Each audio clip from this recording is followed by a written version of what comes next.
some new and disturbing details regarding Sean Diddy Combs. Another woman is alleging that she was drugged and raped by the music mogul. Her attorney is Gloria Allred. Her name is Thalia Graves. She alleges that the violent 2001 sexual assault was recorded and then shown to others. The combination of physical and emotional pain has created a cycle of suffering from which it is so hard to break free. I want to continue on this journey towards recovery and healing. The details of this new lawsuit sound eerily similar to some of the federal charges that now have the music mogul locked up and awaiting trial. Former prosecutor Mary David joins me now to talk about the bigger issues having to do with Sean Diddy Combs. Good to see you. Thanks for coming back. Let's talk broadly. If he makes a plea deal and this thing doesn't go to trial, are all the names, all of his friends, all the rest of it, all the videotape, all the evidence, does that basically never get seen?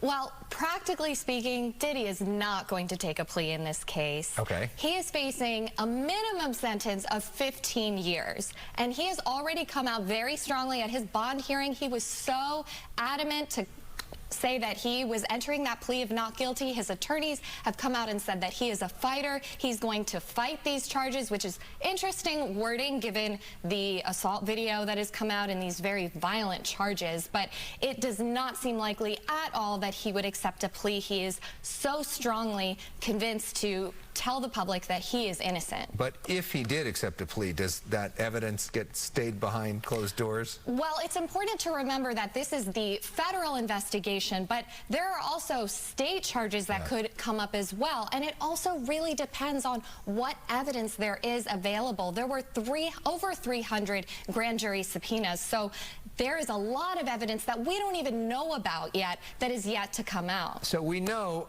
Diddy has a whole lot of famous friends. We know a lot of them attended his parties. We're not going to mention who, and we don't know what they were involved with, if it was illegal, not illegal, all the rest of it. But if they did, if they attended these parties and there was illegal stuff happening in this, could other people be brought down by this? This really is why we need to know what was on those tapes that came out from the raid at Diddy's property, as well as any text messages or other communications, because any evidence that comes forth needs to be corroborated. So anything that can support the prosecutor's allegations could come out. Now, it would also depend on were the people at these parties, how much did they actually know, and what other witnesses are willing to come out and support any allegations against them. So would simply being at a party where illicit activity was happening, is that a crime? It all really depends. I mean, simply having knowledge of something, they're typically for criminal offenses, especially at the level that we're talking about. There has to be some sort of intent, but that's not in all cases. And it's important to know that this case really focuses on racketeering. So that is enforcing a criminal enterprise. So it would have to be in support of that. And Diddy is really the focus of that enterprise. So they would have to be in some way assisting with furthering that enterprise. So what they're alleging is that he did all of this on tape, as you mentioned. So theoretically, all of this would be right in front of everybody's eyes, right? A jury could watch this video and you would see him committing this crime, theoretically. If that's really the case, isn't that kind of open shut? Like, what's his defense?